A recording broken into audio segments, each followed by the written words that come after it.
It's your boy King Buzz back with those exclusives. Welcome to the channel where we make no excuses.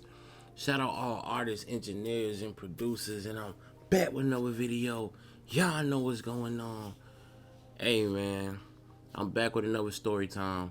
I want to tell you about the time I hired a manager. Alright, so man, allow me to take you back, man. The year was probably like 20. It's between 2012 and 2014, somewhere in between there.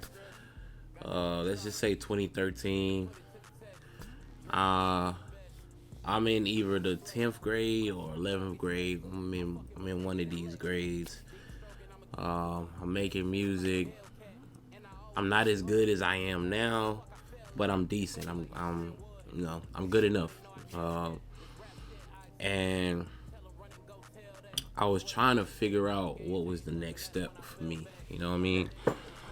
I like I told y'all before, like when I was younger, I thought you were just good and the opportunities just came to you because you were good.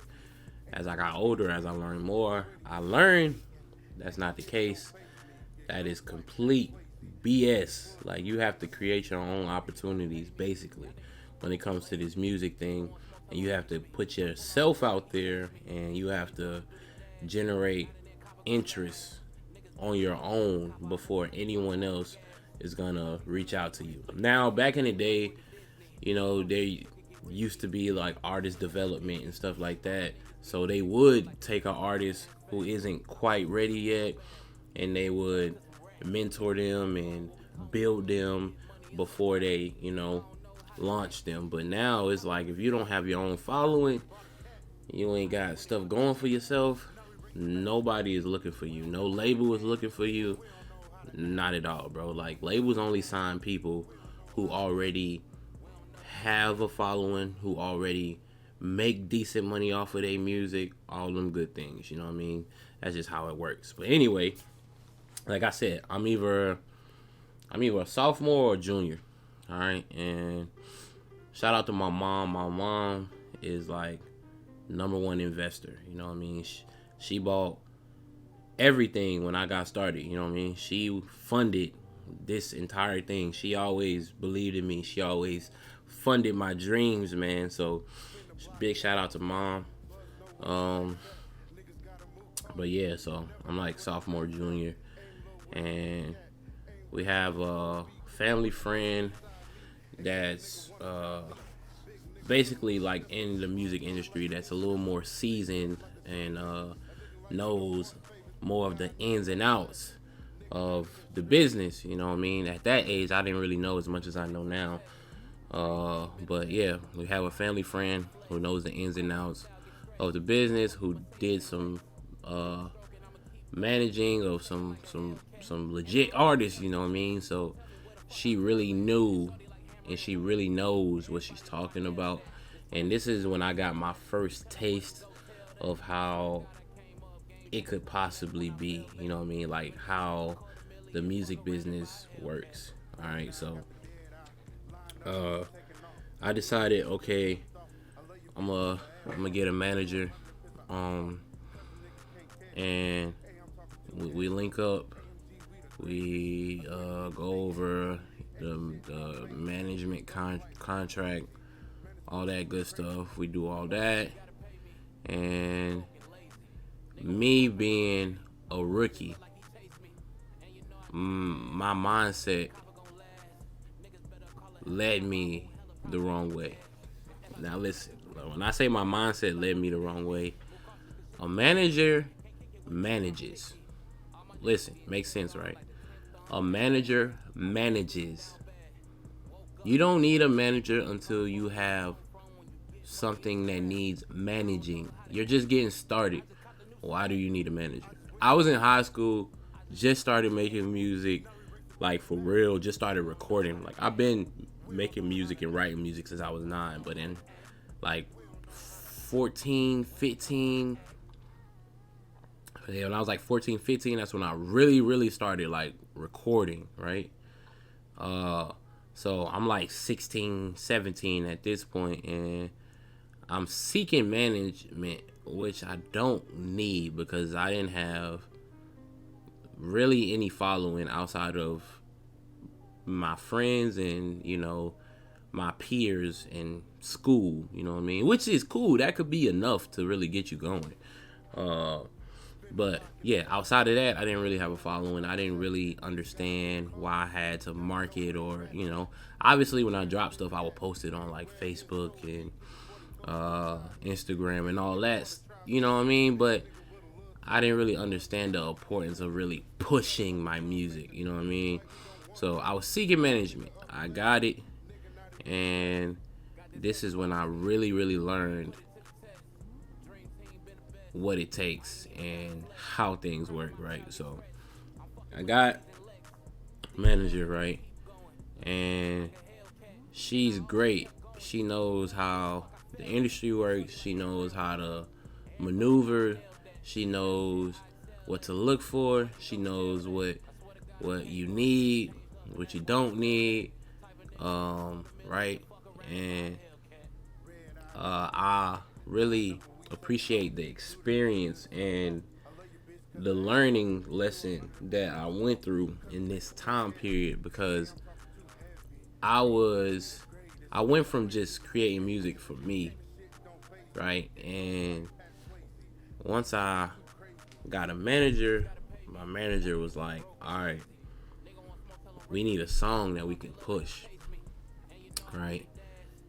And she descriptively described the song that we need, right? So I went from just creating music, how I like to create music, the way I do now, right? But we're gonna get there. I went from just creating music to sitting in my room trying to create a certain type of song, right? Like I'm going based off her bulletin. You know what I mean? Like she said, I need to do this, I need this, I need this, I need this, and I'm trying to make this song, and through that little short time period, this was maybe a 6 to 8 month span. And I'm trying, bro. I'm trying to create this one song. But to be real, it never felt right, bro. Like when I make music off of feeling. I feel it. You know what I mean? That's why I could create so many different type of songs, because if I feel it, I feel it. It don't matter. It's like, oh, bro, you not rapping, or you singing too much, or you using auto tune, you doing this. If I feel it, I feel it. I don't care, bro. I move off a feeling type of joint. If I feel it and I feel like it's hard, I feel like it's vibing, that's how I do it. But in this time period, I'm trying to make a certain song. It's like, she was like, use this beat. You know what I mean? Say this, or make the song about this, do this. Basically, I was trying to make a dance type of song. You know what I mean? Like basically use an old school sample, but to make it modern. You know what I mean? Without sampling it, really just taking the old beat, rapping over an old beat, making it my own, but make it a kind of like a dance song, right? So that was the goal. That's what we were trying to get, you know what I mean? So I would record, I would feel like it's right, I would take it to her, you know what I mean, get some feedback, come back, work on it some more, get some feedback, work on it some more, get some feedback. And honestly, I never got that song to that song was never approved. You know what I mean? Like I worked on it over and over and over and over and over, and it was just never good enough, I guess. You know what I mean? It was never the song that she was looking for. You know what I mean? And at some point, during this time period towards the end, I was just like, bro, I'm not even enjoying what I'm doing at this point. I'm trying to make a certain type of song, and it's like that's not what I do. I just create music. So at some point, I was just like, I forget it. I just went back to square one and started cranking out bangers like I usually do. You feel me? I was just like, forget it, bro. And then I graduated high school, and then I really just dove into my craft, and that's when I dropped By Any Means Necessary, and I dropped Learn to Live, and then in 2019 I went on a warpath, bro. I dropped like 6 projects, but yeah, man. So like that's like my first taste of like the music business. Like I was being kind of like persuaded to make a certain type of song, and my creative control was being taken away low key. Like it wasn't like a record label, you know what I mean, telling me that, I signed a deal and I gotta do this, you gotta do that. But it was kind of similar, bro. Like I was going based off of her experience and what she know, and you know what she has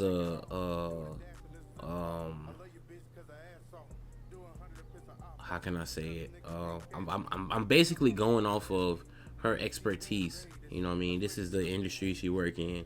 She's worked with successful artists and bands and groups and stuff. So it's making sense. You know what I mean? It's making a lot of sense. You know what I mean? So I'm just like, okay, I just need to do what she wants me to do, and I should be fine. But it's like during that process, I was falling out of love with actually making music. So it was like, it's kind of not worth it, bro. Like, I'd rather love what I'm doing and really be passionate about what I'm creating, and just not, maybe not be as successful, than create a whole bunch of stuff that I don't really care for, I'm not passionate about, and be super successful. You feel me? Like, I want people to rock with me and love me for being who I am. You know what I mean? Like, I don't want to have to pretend to be somebody to be successful. Like, I'm growing this channel off of just being me, literally. I just turn on the camera and I'm me. I'm not writing no scripts. I'm not doing nothing, bro. I turn on this camera and I just talk to y'all. I do the tutorials and stuff. I do all this stuff just off the top, bro. I'm just being me. I'm not writing it down. I'm not this. I'm not trying to be a robot. No. I'm just being me. So, through that experience, I understood and I got to experience what it felt like when someone else has the creative control over your music, and I ain't like it. So what I did, I said, you know what, I gotta do it on my own. It may take longer, but it'll be so much more worth it. You know what I mean? It'll be so much more worth it when I do get there, and I'm getting there, best believe it. You feel me? So that was my experience of management. It's like, now I understand, like, I don't need a manager. I don't. Soon, maybe. We getting there, man. I feel like we about to be real big real soon, you know what I mean? We're gonna be real big real soon. We might need a manager. We might need an assistant, all kind of stuff, you know what I mean? Just talking into existence. But don't jump into that fire before you put on your armor. You know what I mean? Like, don't jump into the fire without being protected. You know what I mean? Don't get in over your head. I was in over my head. I had a manager, and I didn't even have a project out. I didn't have an official single out. I was transitioning out of using YouTube beats. I went from transitioning out of using YouTube beats. I was learning how to make beats, and I got a manager. It's like, nah. And like, my manager was, it was dope because she was someone that can actually like help push my music. You know what I mean? Like, it wasn't just someone who could manage. It was like management and other things. You know what I mean? Like, she not only would she manage me, but she would help me get shows and all kind of stuff. You know what I mean? So it was dope. It was a good experience, but I wouldn't say it didn't work out. But I mean, technically, you could say that because I mean, I haven't been managed and haven't been managed since. So I guess you could say it didn't work out. But I learned a lot. I grew a lot from it, and I just understood that if I'm gonna do this, I gotta do it my way. That's it, bro. I gotta do it my way. I started making music because it made me feel good. I love it. I enjoy it. Once you start taking that joy out, that passion, and it starts to become work, I don't want to do it no more. You know what I mean? I think what Drake said, as soon as I stop having fun with it, I'm done with it. You feel me? Like, for real. As soon as I as soon as I stop having fun with it, I'm done with it. Like, I don't ever want this to feel like a job. I come in here and I just make bangers, bro. Bangers. But I be in here freestyling, bro. Like, a lot of these verses y'all be hearing, I don't even be really writing no more, bro. It just be off the top. It's just feeling, bro. Like, it's just feeling. I feel it. I feel it. I lay it down. It sound fire. I keep it. You know what I mean? That's what I just been doing. You feel me? But it's just my experience, bro. Like, you don't need a manager until you need a manager. You feel me? So I know people out there, you looking for a manager. You think the manager is the missing piece, but it's like, no. If you don't have nothing to manage, it don't matter if you got a manager. I know people with managers right now, and they same level as me, or maybe a little lower. You know what I mean? And it's like, what's the point? Like, you ain't got nothing to manage. You ain't doing nothing. You feel me? You feel me? Y'all understand? You feel me? But yeah, that was just that's my experience, man. That's my experience with having a manager. You know what I mean? It was like, I just lost my creative control for a short period of time, and I ain't like it. And in my mind, I'm like, bro, if this is what signing to a label feels like, oh, we could never do that. Dream Team Records, man. Independent to the fullest. Yeah, I know the vibes. New single April 30th. Another new single May 21st. Dropping another single in July. Another one in June. I skipped June. That's crazy. We dropping a single in June, in July, in August. We ain't gonna talk about it. Alright, we gonna keep growing. We gonna keep going strong. Y'all know what's going on. It's your boy King Buzz, and I'm out of here. Yeah. Got this SRT, finna put it to the test. Dream Team been the best. I ain't even got a flex. Crap on my style get stretched. I'm fucking Mercedes.